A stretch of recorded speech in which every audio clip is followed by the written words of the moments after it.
Coming up next on the Jeff Crilley Show, we'll be talking to the leader of a global IT services company on the decision to move to Texas. That's next.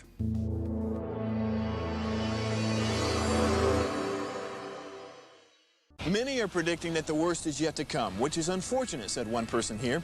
Until now, they've enjoyed the reputation of being the nation's icebox. Watched a burglar in his home this morning by webcam. As a journalist of over 25 years, stories are what make my world turn. Reporting live from the Dallas newsroom tonight, Jeff Crilley, Fox 4 News. But in 2008, I took the jump from my familiar life and started a PR firm from my home. We're talking about anyone with a camcorder like the one I'm using becomes a television network. We started slowly growing the company, and we now have over 100 clients, and we've branched into the world of live digital broadcasting. I now own 8 different TV studios and have a huge team, and the stories that I now get to share are sometimes the most important of my life.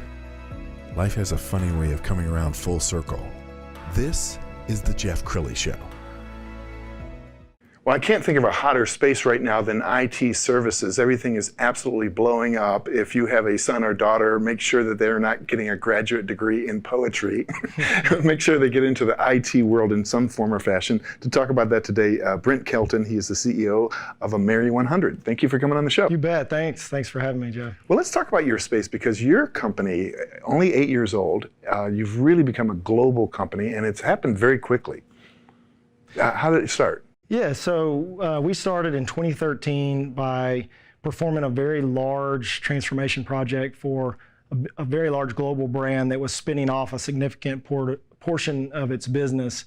And then we basically bought a few companies over the last few years and really focused on what we do really well and what we think is a big demand in the marketplace, and it's not being fully served by other providers.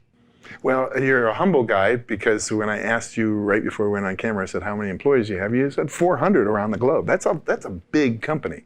Congratulations on your success. Now, I noticed a little Texas twang because you are from Texas. I am. I grew up just outside of Fort Worth and I've been in Texas my whole life. Okay, let's talk about the merits of moving the whole company to Texas. Sure. Yeah, early on our company was headquartered in Princeton, New Jersey. And then we wanted to move it somewhere more central and in a very business-friendly environment where we can hire great people, where we can expand, where there's great clients, and where we can cover kind of from the East Coast to the West Coast very easily. So Texas was a natural choice for that, especially me being a proud Texan as well. Yeah, and I would brag to friends for decades that Texas was a business-friendly state, but I think we all really saw it in a bright light during COVID, because the states that chose to shut down, were suddenly losing employees and great families and great wealth to states like Texas and Florida that were open. This was a no-brainer for you guys, wasn't it? It really was. It really was a no-brainer, and we were able to pass through the COVID, or the worst of COVID, without laying anybody off. We actually hired people. We started an intern program to be able to give some college students an opportunity to work and learn more about our industry.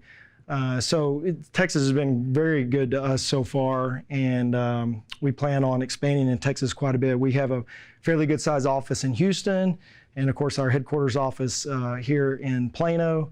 And so we will see that expand quite a bit over the next few years. Absolutely, and I encourage my viewers to check out their website, because it's full of great information, including a blog we came across. I want you to talk about this, digitizing your supply chain in the era of uncertainty. Tell us about that blog. Sure. This blog and other blogs that our experts will post are just meant to be very relevant to things that are going on in our space today. So obviously, in an age of uncertainty, is about the COVID pandemic, even things like the winter storm. And so this is a chance for us to, in a very open and free way, share some of our expertise and what some of our clients are seeing and what we think other clients like them would be interested in. Our main focus is digital transformation of very specific business processes or areas where companies can greatly improve the experience they provide to their customers. And so this blog is, and other blogs that you'll see that we'll post, just help share that information in a way that can benefit people at no cost to them and get a feel for the kind of expertise that we bring in our field.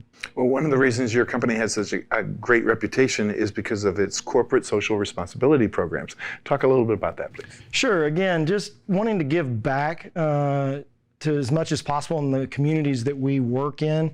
So we created this program really during the early stages of the pandemic. And then it's kind of just continued from there. And so we'll do things like repurpose laptops from our consultants and give those out to graduating high school seniors that otherwise would not have a laptop for college. And then we've also done some social media drives to raise funds for charities that we feel also help children in particular. So Kids Meals Inc. is one in Houston that we have partnered with, and we're able to give a pretty decent donation to really help feed several hundred kids that would not have been able to eat during the winter storm. And that one in particular, meant so much to me that I matched the contribution that was raised by the company through our social drive. That's really cool. And I know that the young employees, the Gen Zs, the millennials love a company that stands for something. So that you probably really get a lot of engagement.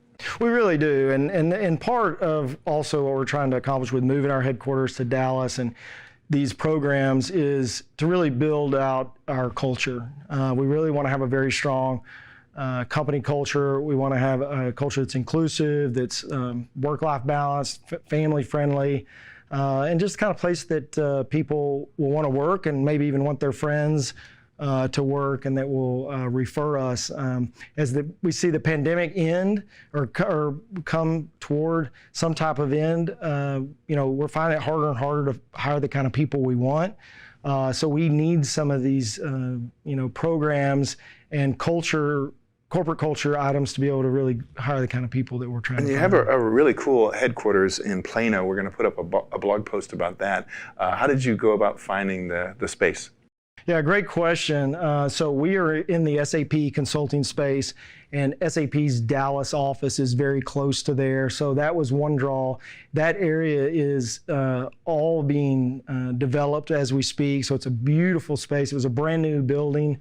And so just to be able to get into that space and be close to where some of our employees live and close to our number one partner, SAP, was a big plus. Absolutely. Well, Brent, we have about a minute left. What would you like to leave the audience with?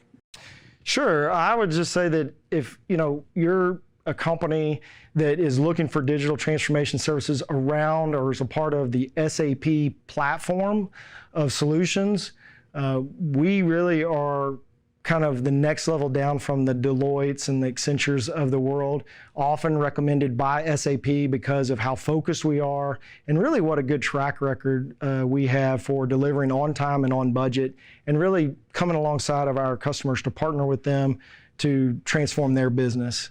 Outstanding. Brent, you've been a great guest. Thank you so much for coming on the show. We're going to end by putting up the website. Mary100.com is the website. Brent Kelton, thank you for coming on the show. Thank you, Jeff. It was a pleasure. You bet. And that's it for now. We'll see you next time.